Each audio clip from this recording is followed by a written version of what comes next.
श्री शिवाय नमस्तुभ्यम। हर हर महादेव। दोस्तों, आप सभी लोग जानते हैं कि 18 नवंबर 2024 यानी सोमवार को पड़ रही है मार्गशीर्ष महीने की संकष्टी चतुर्थी तिथि। और दोस्तों, ये वो चतुर्थी तिथि है जो मार्गशीर्ष महीने में पड़ने वाली सबसे बड़ी तिथि है, क्योंकि यह सोमवार के दिन पड़ रही है और इसका बहुत ही बड़ा और विशेष महत्व होता है। पूज्य गुरु जी ने कहा है कि अगर कभी भी मौका लग जाए और मार्गशीर्ष महीने की संकष्टी चतुर्थी तिथि सोमवार को पड़ जाए तो आप लोगों को 11 चावल के दाने का उपाय तो अवश्य ही करना चाहिए। इन दोनों का संयोग बहुत ही कम आता है। इसी के साथ मैं गुरु जी ने अपनी शिव पुराण कथा में बताया है कि इस दिन आपको 11 चावल दाने का उपाय तो आपको अवश्य ही करना चाहिए, क्योंकि ऐसा दिन पूरे साल में सिर्फ एक ही बार आता है। और दोस्तों, आप सभी लोग जानते हो कि सोमवार का अगर सबसे बड़ा कोई उपाय है तो वो 11 चावल के दाने वाला उपाय है।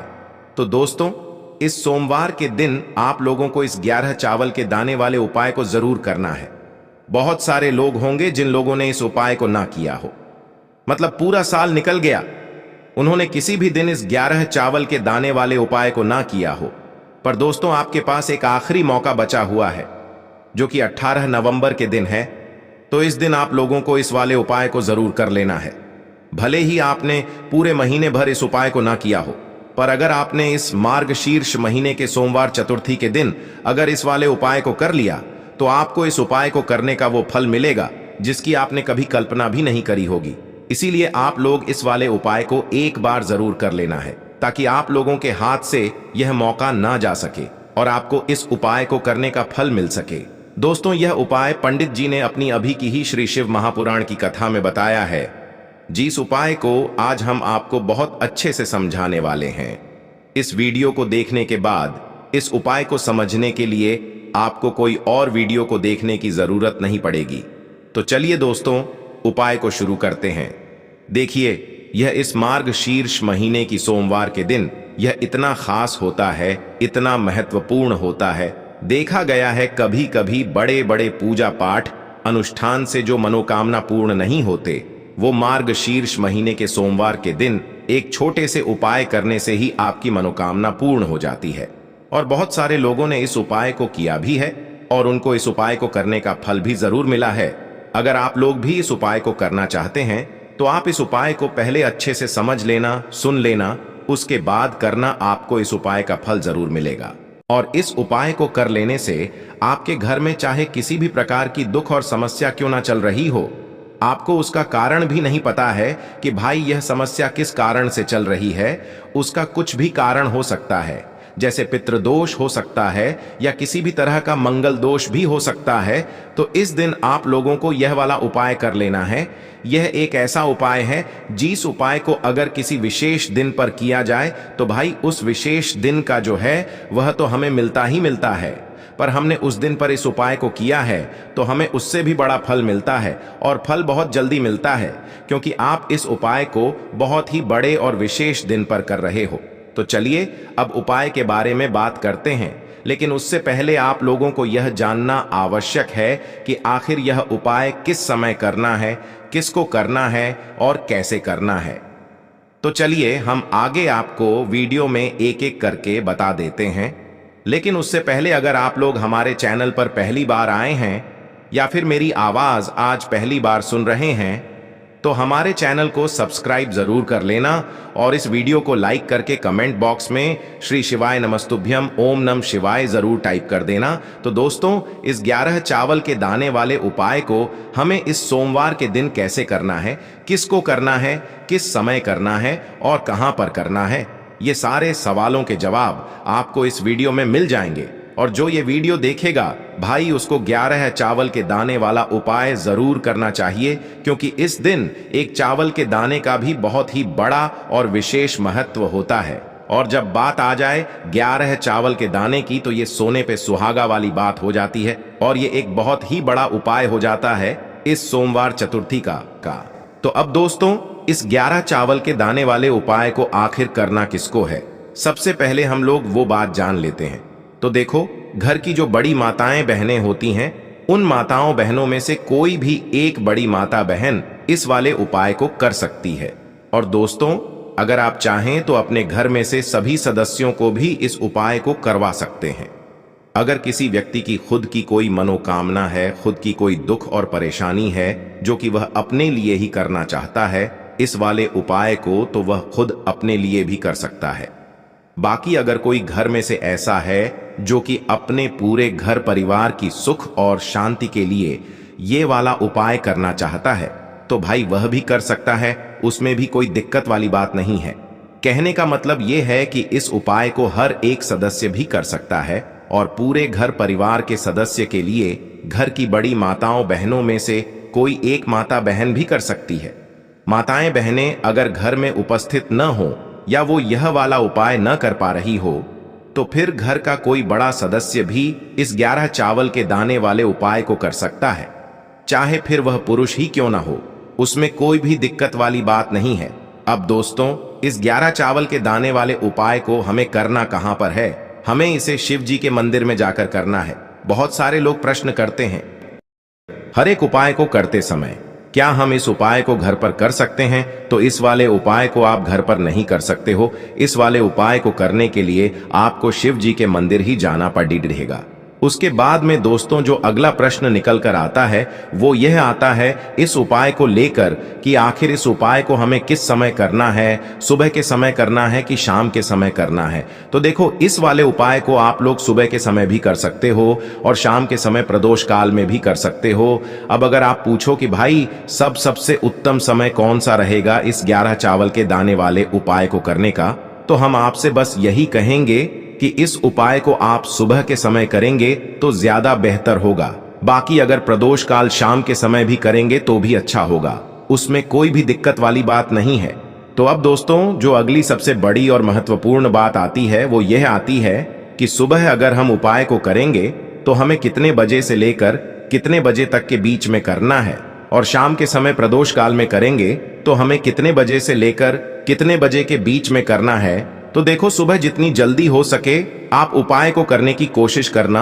बाकी अगर किसी कारणवश लेट भी हो जाओ, थोड़ी देर भी हो जाए, तो 10 या 11 बजे तक भी आप उपाय कर लेना, पर 12 बजे से ज्यादा देरी ना हो, ठीक है? इस बात का ध्यान रखना। उसके बाद में दोस्तों अगर शाम के समय प्रदोष काल की बात करें, प्रदोष काल का जो समय होता है वो शाम के 6 बजे से शुरू हो जाता है। मतलब शाम के 6 बजे से लेकर 7 बजे के बीच का जो समय होता है ये समय प्रदोष काल का समय होता है। पर अभी जो मौसम चल रहा है इस मौसम में जो है शाम बहुत देरी से होती है, तो आप इस उपाय को 7 या 8 बजे के बीच में भी कर सकते हो। मतलब शाम के 6 बजे से रात 8 बजे के बीच में आप कभी भी इस वाले उपाय को कर सकते हो, उसमें कोई भी दिक्कत वाली बात नहीं है। अब दोस्तों यहां पर इस उपाय को लेकर एक और सबसे बड़ी बात यह निकल कर आती है कि इस 11 चावल के दानों को हमें लेना कहां से होता है, और हमें इस उपाय को करने के साथ में क्या और कुछ भी सामग्री ऐसी होती है जो शिव जी के मंदिर लेकर जानी पड़ती है। तो देखो यहां पर हम आपको बता दें, सबसे पहले आप लोग ये जान लो कि यह जो 11 चावल के दाने वाला उपाय है, सिर्फ और सिर्फ आप उपाय की सामग्री लेकर कभी भी शिव जी के मंदिर मत जाना, क्योंकि हमें भगवान के सामने यह नहीं दर्शाना है कि अगर हम भगवान शिव जी के मंदिर आए हैं तो अपने फायदे के लिए आए हैं। तो इसलिए जो भी पूजन सामग्री है उपाय सामग्री है, 11 चावल के दाने, इसके साथ में आपको पूजन सामग्री भी जरूर लेकर जाना है। देखो अगर सुबह के समय उपाय कर रहे हो तो सीधी सी बात है, 1 लोटा जल तो आप लेकर जाओगे ही जाओगे। वही 1 लोटा जल अगर मिट्टी का जल हो तो बहुत अच्छा रहेगा। मिट्टी का जल कैसे बनाया जाता है इसके लिए हमने पहले से बहुत सारी वीडियोस बना दी है। आपके पास इस दिन एक आखिरी मौका रहेगा मिट्टी का जल शिव जी पर चढ़ाने का और उपाय को करने का। बहुत बड़ा आपको इस दिन फल मिलेगा।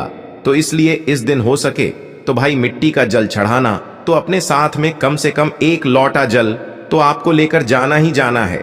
अगर मिट्टी का जल नहीं है तो घर का जल भी आप इस्तेमाल कर सकते हो। इसके अलावा जो भी पूजन सामग्री है, देखो 11 चावल के दाने ये अलग आपके रहेंगे और जो आपकी पूजन सामग्री रहेगी वो अलग रहेगी। पूजन सामग्री में आप जो भी चीज लेकर जाना चाहे वो लेकर जा सकते हैं, उसमें कोई भी दिक्कत वाली बात नहीं है। वहीं अगर हम बात करें शाम के समय की, तो शाम के समय शिव जी पर जल नहीं चढ़ता है। इसीलिए शाम के समय आप लोग एक दीपक तैयार कर लें, जो कि गोल बत्ती का आटे का शुद्ध देसी गाय का घी का होगा, है ना। इस बात का आप लोगों को ध्यान रखना है और इस दीपक को आपको घर से जलाकर नहीं लेकर जाना है, भगवान शिव जी के मंदिर में जाकर ही जलाना है। इस बात का भी आप लोगों को ध्यान रखना है। अब दोस्तों, यहां पर हमें इस बात को समझना है कि यह 11 चावल के दाने हमें लेना कहां से है। क्या हमें दुकान से लेकर आना है, या हमें अपने घर से लेना है, या कहां से लेकर आना है, और कौन से चावल लेना है, क्योंकि चावल भी बहुत प्रकार के होते हैं। तो देखो, इन सभी सवालों के जवाब आप लोग एक बात में सुन लो कि भाई ये जो उपाय है, इस उपाय में आपको ये नहीं देखना है कि भाई कौन से चावल है, कौन से चावल नहीं है। बस जो भी चावल ले रहे हो वो चावल का दाना सबूत होना चाहिए, मतलब साबुत होना चाहिए, टूटा हुआ नहीं होना चाहिए, कटा पिटा नहीं होना चाहिए। ये बात आपको ध्यान रखना है। बाकी आपका चावल बासमती हो या सादा चावल हो या कोई सा भी चावल हो, उसमें कोई भी दिक्कत वाली बात नहीं है। तो सीधी सी बात है कि आपके घर के रसोई घर में जहां पर आप भोजन बनाते हो, वहां पर जो भी चावल आपके उपस्थित हो, उन चावलों में से अपनी एक कटोरी भर लेना या एक मुट्ठी चावल अलग से निकाल कर रख लेना, क्योंकि हम 11 चावल ही यहाँ पर इस उपाय में लेने वाले हैं। तो हमें यह चावल के दाने गिनकर निकालने पर डढ़ेंगे। इस बात का आप लोगों को ध्यान रखना है। तो अपने उस चावल की कटोरी में से या चावल में से 11 ऐसे चावल के दाने आप लोग निकाल लो, जो कि टूटे हुए ना हो, कटे पिटे ना हो, जिनमें कोई दाग ना लगा हुआ हो, है ना। अच्छे साबुत चावल के दाने 11 दाने आप लोग निकाल कर रख लो और इन्हें किसी भी एक कागज की पुड़िया में या किसी एक छोटी सी कटोरी में आप लोग रख लो, ताकि यह सुरक्षित रहे। आपके एक भी चावल का दाना इधर उधर ना हो और आपका उपाय भी पूरा अच्छे से हो जाए। तो भाई, जैसे ही आपका उपाय की जो सामग्री है, 11 चावल के दाने ये तैयार हो जाते हैं, उसके बाद मैं आपको जो भी अपनी पूजन सामग्री है, सुबह के समय कर रहे हो तो 1 लोटा जल या पूजन सामग्री जो लेकर जाना चाहो उसकी भी तैयारी कर लेना। और शाम के समय जा रहे हो तो भाई अपना जो दीपक है उसे तैयार कर लेना, ठीक है। और उपाय को करते समय शुद्धता का विशेष रूप से ध्यान रखना, ठीक है। सुबह सुबह स्नान करने के बाद ही उपाय को करने की आप लोग तैयारी करना। उसके बाद अगर शाम के समय की बात करें तो शाम के समय आपको स्नान करने की जरूरत नहीं है, पर शुद्धता का ध्यान रखना है।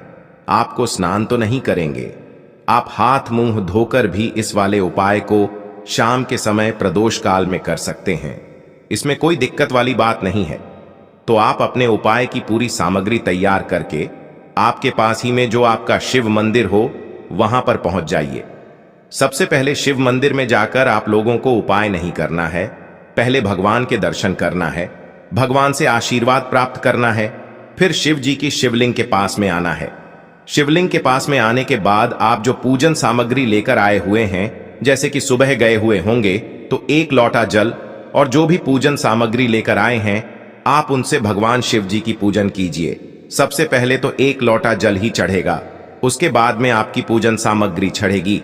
उसके बाद में अगर दोस्तों शाम के समय अगर आप इस उपाय को कर रहे हो तो अपने साथ में कम से कम एक जो दीपक है गोल बाती का, जो आप अपने साथ में लेकर गए हो, उस दीपक को मंदिर में जाकर अपनी माचिस से जलाना है और उस दीपक को शिवलिंग के पास में रखना है, ठीक है। इस दीपक को रखने के बाद ही आप लोगों को अपना ये वाला उपाय शुरू करना है। और दीपक को ज्यादा पास में मत रखना, वैसे भी गर्मी पड़ रही है, भगवान शिव जी को आंच नहीं लगनी चाहिए, है ना। तो भाई, जैसे ही आपकी पूजा अर्चना हो जाती है, आप भगवान शिव जी को प्रसन्न कर लेते हैं। उसके बाद में शिवलिंग के पास ही में आप कहीं पर बैठ जाइए, सामने या आसपास जिस जगह पर आपको बैठना हो वहां पर बैठ जाइए और अपने वह 11 चावल के दाने अपने सामने निकाल कर रख लीजिए, क्योंकि अब यहाँ पर उपाय को यहाँ पर करने की आपको तैयारी करना है। और इस तरीके से जब आप उपाय करेंगे, पूजन सामग्री करने के बाद, पूजन अर्चना करने के बाद, तो आपको उपाय का फल बहुत जल्दी और बहुत बढ़ा होकर मिलेगा। तो अपने 11 चावल के दाने अपने सामने निकाल कर रख लेना। और यह जो उपाय है यह आपकी सीधे हाथ की हथेली से होगा, इसलिए इस बात का भी विशेष रूप से ध्यान रखना है। तो सीधे हाथ की हथेली का प्रयोग करके ही आप लोग अपना इस वाले उपाय को करना। अपने सामने जो भी आपकी कागज की पुड्डियां है उसको खोल कर रख लो, या कटोरी है तो भाई उसे अपने सामने रख लो और अपने वह 11 चावल के दाने निकाल लो, ठीक है। उसके बाद में दोस्तों अब आपको क्या करना है कि शिवलिंग आपके सामने होगी, तो आपने वह 11 चावल के दाने एक एक करके आपको शिव जी के शिवलिंग के ऊपर चढ़ाना है। कहां पर चढ़ाना है? शिवलिंग के ऊपर चढ़ाना है और कहीं पर भी नहीं चढ़ाना है। आपको अपने हथेली से तो शिवलिंग के ऊपर चढ़ना है, भले ही फिर वो अपने आप जलाधारी पर गिर जाए या मतलब वहीं पर गिर जाए, उसमें कोई दिक्कत वाली बात नहीं है, पर आप चढ़ाओ शिवलिंग के ऊपर ही। तो आपको क्या करना है, अपना पहला चावल का दाना उठाना है, श्री शिवाय नमस्तुभ्यम बोलना है और शिवलिंग पर चढ़ा देना है। इसी तरीके से दूसरा चावल का दाना उठा है, शिवलिंग पर चढ़ाना है और मंत्र बोल देना है। और फिर तीसरा चावल का दाना उठाना है, श्री शिवाय नमस्तुभ्यम बोलना है और चढ़ा देना है। इसी प्रकार से आपको पूरे 11 चावल के दाने एक एक करके शिव जी के शिवलिंग के ऊपर चढ़ाना है और भगवान से प्रार्थना करते जाना है। मतलब प्रार्थना तो आपको आखिरी में करना है, पर हर एक चावल के दाने को चढ़ाते समय श्री शिवाय नमस्तुभ्यम जरूर बोलना है। उसके बाद ही में यह चावल का दाना शिवलिंग के ऊपर आपको चढ़ाना है। जैसे ही आपके 11 चावल के दाने शिवलिंग के ऊपर चारहच जाते हैं, तो भाई उसके बाद में आपको क्या करना है, भगवान से अपनी मनोकामना बोलना है। मनोकामना भी कब बोलना है? जब आपका 11 चावल का दाना आपके सीधे हाथ की हथेली में हो और आप उसे चढ़ाने के लिए जा रहे हो। श्री शिवाय नमस्तुभ्यम बोलकर उस आखिरी चावल के दाने को शिवलिंग के ऊपर चढ़ा देना और भगवान से फिर अपनी वह मनोकामना बोल देना, जिस मनोकामना के लिए आप लोग अपना यह वाला उपाय कर रहे हो, जिस भी दुख और परेशानी के लिए आप लोग अपना यह वाला उपाय कर रहे हो। उसके बाद में जैसे ही आप अपनी मनोकामना बोल देते हो, आपका यह वाला उपाय पूरा हो जाता है। पर दोस्तों, उपाय को करने के बाद आप लोगों को 2 मिनट भगवान शिव जी के मंत्र का जाप जरूर करना है और मंत्र का जाप करने के बाद भगवान से एक और बार प्रार्थना करना है अपनी मनोकामना के लिए या अपनी जो भी दुख और परेशानी है उसके लिए। इसके बाद में आप लोग भगवान को देखकर, भगवान से प्रार्थना करके, उनसे आशीर्वाद लेकर वहां से उठ सकते हैं और अपने घर पर जा सकते हैं। बस दोस्तों, यहां पर यह वाला उपाय पूरा हो जाता है।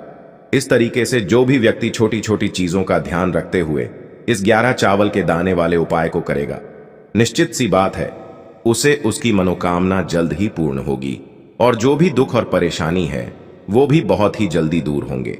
और दोस्तों, अगर आपको हमारी ये वीडियो पसंद आई हो तो हमारे इस वीडियो को लाइक और चैनल को सब्सक्राइब जरूर करें। हर हर महादेव, ओम नमः शिवाय।